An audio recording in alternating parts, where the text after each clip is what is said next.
Just let it in.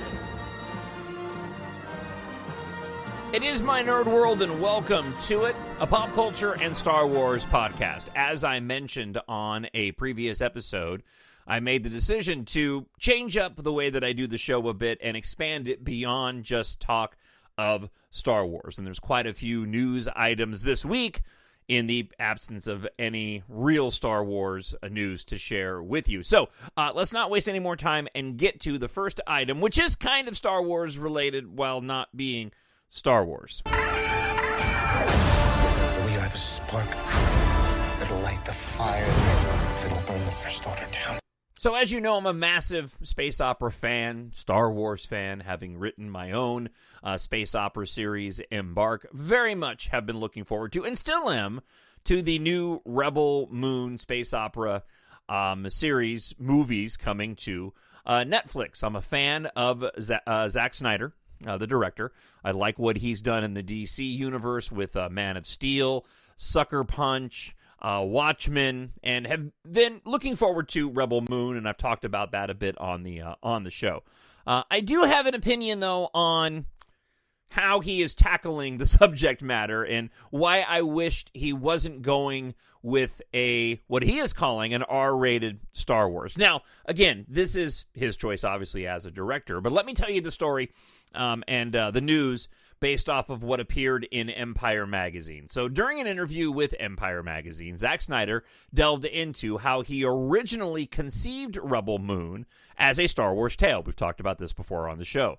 The idea took form during the post-production phase of Man of Steel. In fact, his pitch revolved around an R-rated, Kurosawa-inspired Star Wars narrative. Snyder's distinctive vision for the Star Wars universe was ultimately turned down. This happened right after the sale of Lucasfilm to Disney. In lieu of viewing this rejection as a setback, Snyder leveraged the opportunity to engineer his concept into Rebel Moon. This standalone movie evolved into something rather unique. It deviated from his original Star Wars pitch. Rebel Moon was slated to be unveiled in 2 parts starting this December. Snyder conveyed his satisfaction with the outcome, going as far as to term the development as a blessing in a lot of ways. This is how Snyder explained it, doing that thing with my fingers. I think it was a blessing in a lot of ways. Certainly, it's wide open. We're all a little shaped by Star Wars at this point. You can't not be. But what happens is, in the telling, it gets weirder. It's different because I have a different point of view. You could say, on a broad stroke, you might think, oh, it's kind of Star Wars-y. Star Wars-y. Putting the emphasis on the Z was not appropriate there. But when you're in it, it's not. We had pitch meetings in our film classes. He added that his influence, rather than confining him, stirred his creativity into exploring different storytelling avenues. The result, Rebel Moon, which the director describes as Seven Samurai in Space, a narrative approach that likely wouldn't have been viable under the Star Wars banner. Now, also a part of this was it was originally pitched, as I mentioned, as being R-rated Star Wars. And I believe that while the finished product for Netflix will have a PG or PG-13 label on it, there will be an R-rated version of it available. And from that standpoint, I'm really glad. And I hope that is the case. I'm no prude by any stretch of the imagination, but that being said, I'm getting a little tired of so much potentially great content that is bogged down and plagued with profanity and overly sexual content. I just feel that it's completely unnecessary. I wish that a lot of the content that we got that goes that direction took more of a cue from, say, Steven Spielberg in Jaws, in as much as the giant mechanical shark didn't work the way that Steven Spielberg wanted, so he ended up having to sort of recut the film around not seeing the shark all that much. And that mystery part of the movie prior to the end of the film, where the shark actually makes an appearance, really added to that story. Whereas if we had seen the shark more often, it would have been nearly as impactful. Kind of a wonky analogy to make, but, you know, a lot of times less is more. And especially when it comes to space opera, we have such great opportunities for fantastic storytelling, like individuals from Zack Snyder, that I just fear if they go overly violent or overly sexual or laced it with a lot of profanity, it's going to turn a lot of kids off, potentially. It's going to turn a lot of families off who have kids, and it's missed opportunities to go and tell these stories. I'm not saying you have to make it G-rated or PG-rated, but Star Wars works incredibly effectively without having to go down those tropes that we seem to get in so much of our fantasy and action content these days. And again, I'm hoping that what we've been told is true, and we'll get sort of two versions of this, and we can pick which one we watch. James Cameron, though, again, just as one more example, and we'll move on to the next news item. James Cameron's a really good example as well, because if you purchased either of the Avatar DVDs or Blu-rays, you have options to watch versions of the film that are stripped of anything questionable for children. And at a time right now don't want to get political, but I'm going to say it, at a time in our country where our children are suddenly being swept up into societal issues that we never imagined they would be swept up into.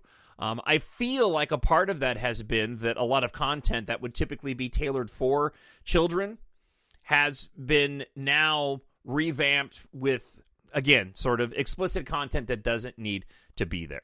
So I'll be interested to see what Zack Snyder comes up with. I was more excited about the original prospect of what Zack Snyder was putting together with Rebel Moon.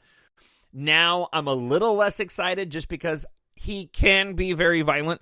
If you've seen Watchmen, you know what I'm talking about, and I'm just wondering how far he's going to take it with this space opera, with these two space opera movies. And again, I'm just a little bit concerned that he's going to Zack Snyder it too much, and it's not going to be as palatable for younger eyes. All right, let's get on to our next news item. Something that kind of falls into the category of exactly what I was just talking about. Something inside me has always been there. But now it's awake. And I need help. You want to talk about a fantastic science fiction series that doesn't have explicit content attached to it, you got to watch Foundation. I've talked about it before on previous podcasts. Season 1 was absolutely fantastic, and while it really deviated from the original Isaac Asimov source material, it really was a fantastic opening to this show with season 1. I was nervous, as was my wife, because she really enjoyed it too. As a matter of fact, our 21-year-old son really liked it too. I was a little nervous because I didn't know how successful it actually was, that we weren't going to get another season. Well, we are getting a season 2. It'll debut on Apple Plus July 14th. Cannot recommend Foundation enough. If you haven't watched season 1, go back and watch season 1. Great storytelling, fantastic science fiction. And again, it didn't go the typical routes that you see in a lot of our fantasy and sci-fi content these days. There's been a few teasers and trailers for Foundation Season 2. This most recent trailer I probably enjoyed the most because we finally got into a bit of the storytelling. If you watch Season 1, there wasn't a ton of action in Season 1. It was fine, not a criticism, just there wasn't a lot of action in it. Season 2, in the trailers at least, really amped up the action element of what we could potentially expect, while also laying out a bit more of the storyline. So really excited about Foundation Season 2. I've been looking forward to it ever since its announcement. Just watched, again, the latest trailer ahead of its debut. I guess it's next Friday. Or actually, this coming Friday, right? Yeah, my days are off. So a week from when I'm recording this podcast. If you haven't gone and watched Season 1, watch it. If you haven't seen any of the trailers for Season 2 when you watch Season 1, definitely go and check that out as soon as you're done watching or listening to the episode. This is not going to go the way you think. All right, so being raised in a staunch Christian household, I was weaned at an early age on the Chronicles of Narnia series by C.S. Lewis, as was many of my Sunday school-going friends at the time. I was a fan of the films Lion, the Witch, and the Wardrobe, Prince Caspian, Voyage of the Dawn Treader. Felt like they could have been much better.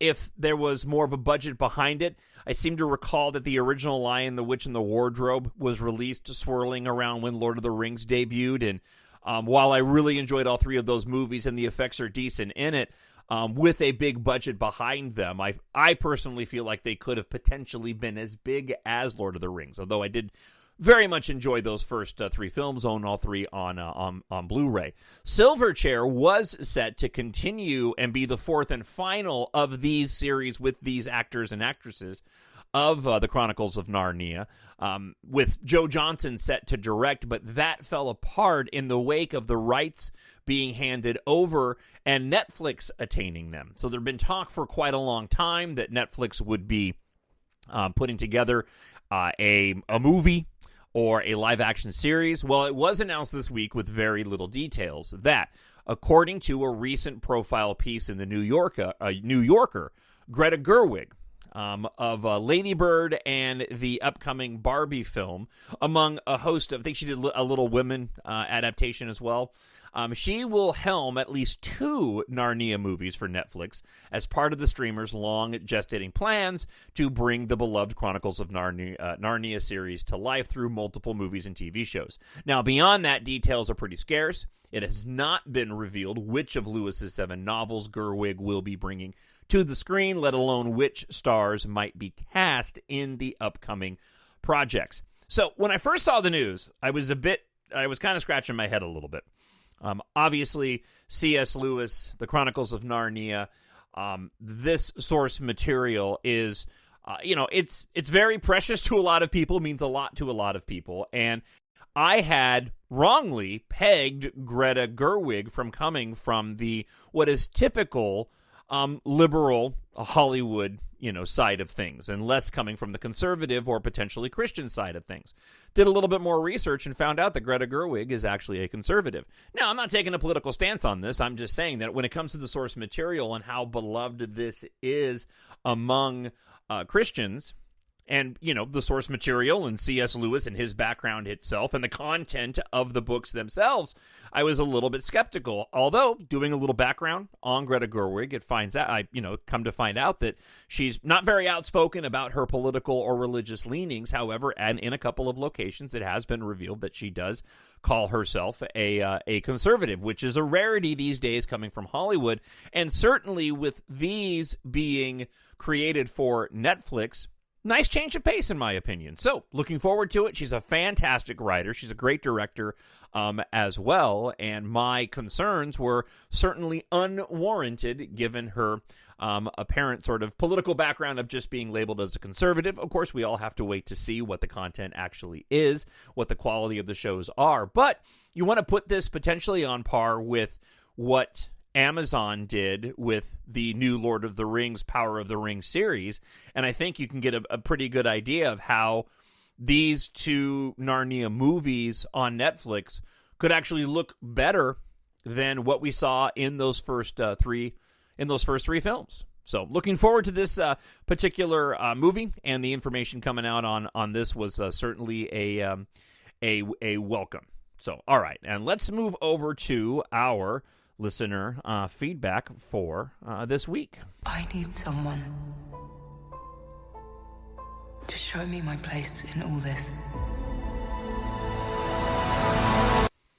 All right, first we hear from Miranda. Miranda writes, I must say, I have never watched any of the Indiana Jones movies, and I was contemplating on whether I should see this movie without watching the others first. That would be Dial of Destiny. Or if I should watch them beforehand. Sooner or later.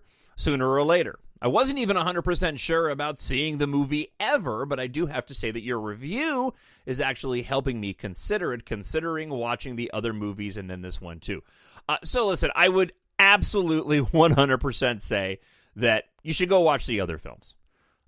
They're classics. If you're a fan of Star Wars, clearly you're listening to this podcast, and you've never checked out Indiana Jones, the Indiana Jones series, it is an absolute must-watch, in my opinion. Now, do you need to see the other ones before you see Dial of Destiny? No, Probably not. You can still enjoy it for what it is. He's an archaeologist going on an adventure, and it tells the story. That being said, you're going to miss out on a lot of the subtleties in the backstory of what made this character. And certainly from the beginning of Dial of Destiny and the prologue of seeing a younger Indiana Jones, it's going to have a lot more weight if you've seen the other films. So, and I would recommend watching all four of them. Despite what people say about Kingdom of the Crystal Skull, I would definitely go and check that one out too. All right, Michael E. Tennant, friend of the show and maker of good music. Temple of Doom is my favorite of the franchise. I'm not sure what I think of Dial just yet. I need to see it again. Thank you as always, Michael. Always good to like to hear from you. Kenneth McIntyre writes, and if you want to email me, talkshownerd@gmail.com, or of course you can leave a comment up on YouTube as well. Excuse me, not Kevin, Keith. Keith McIntyre writes, I absolutely loved Indiana Jones and the Dial of Destiny. Now I have 5 Indiana Jones movies to love. I don't mind saying it. I'm on cloud 9 this week. I first saw Raiders of the Lost Ark 42 years ago in 1981 when I was 14 years old. And I never dreamed back then that 42 years later I would be experiencing a 5th installment with Harrison Ford still starring and John Williams still composing. And yet here we are. It was amazing, exciting, thrilling, original, quite touching and moving as well. Harrison Ford is brilliant. It was a more than fitting send-off for our favorite whip-cracking archaeologist. Not only was it a thrilling roller coaster ride of a movie with some great characters, incredible visuals and locations, amazing action sequences, terrific MacGuffin, and wildly over-the-top bonkers ending, which I loved, but it was also very poignant, introspective reflection of Indiana Jones himself, his place in history, and how it has defined him. The movie had an incredible emotional weight and heart. I loved that. I got all choked up and teary-eyed 3 times. Indy lamenting his son Mutt, Indy's awe at history unfolding before his very eyes in the end. And I won't say what it is here, just in the off chance that I may have already done a spoiler, but I don't want to spoil too much. He just says, wow. At 91 years young, John Williams still proves to the world that he is indeed the greatest film composer. Mentions can't stop listening to the soundtrack either. Let's see. He goes on to go and rate some of his films. Lastly, he says, this week I witnessed something that sadly just does not exist in cinema anymore. I saw an epic Hollywood film featuring an iconic Hollywood movie character created by a living Hollywood legend, George Lucas. I saw an epic Hollywood film starring a living Hollywood legend, Harrison Ford, and I saw an epic Hollywood film composed by a living Hollywood legend, John Williams. Everyone out there, cherish this moment. Do not let it pass you by, just like what happened to Indy at the end of this film. We are witnessing history here. It will never come again. I love hearing this much enthusiasm from anybody of any fandom. I just think it's fantastic. It's the magic and the power of what these types of pop culture moments can have, and again, it speaks to the subjectivity of the material as well, in my opinion. I don't think I loved it as much as Keith did, but certainly I get more excited hearing his excitement of how much that he went and loved the film. So thank you so much for that, Keith. All right, that wraps up the show for this week. Before I let you go, I want to mention that if you want to support my nerd world, and you obviously like science fiction and you like to read, or your friend, a family member like science fiction, I hope you will treat them or yourself with EMBARK, my science fiction space opera series. If you like your sci-fi space opera to be epic, filled with romance and action, then EMBARK is perfect for you. It's on Amazon.com. Search for Jon, Jon Justice, and EMBARK, or go to mynerdworld.net. Also, I want to mention that if you're interested in paperback copies, and while right now in my hands, if you're watching on YouTube, I'm holding the hard copy editions of my book. But if you're interested in paperback copies of EMBARK, and even autographed for free, you can purchase them directly from me. I've got a box filled with paperbacks of my seven book science fiction series, and I am more than happy to autograph them for you and send them your way. So all you got to do is email me, talkshownerd at gmail.com, and I will send you the details on where you can send the money and how soon you'll go and get your book. You just got to tell me which book or books that you want. It's really that simple. And the pricing on it's fantastic too. Basically, the majority of the books run about $20, and that includes shipping as well. So it's almost cheaper. It actually is cheaper than what you can do off of Amazon. And I've got some special deals going. If you're looking at getting just the first 3 books of the trilogy, there's a bit of a discount on that. And if you get a full set of all 7 books, you get a lesser price as well, because of the cost of shipping is universal when I'm shipping media. So if you're interested in picking up a paperback copy of any of the books together or just one autographed, email me, talkshownerd@gmail.com, and I will give you the details on how you can go and pick up your copy. And I hope you do. Again, this is how you can go and support my nerd world. You can follow a ragtag squadron of pilots and one reluctant hero on a journey of survival across the galaxy as they fight for humanity's future among the stars. All right, thank you so much for checking out this week's episode. I'll be back again next week.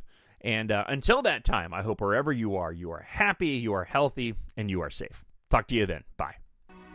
The Force will be with you, always. My Nerd World.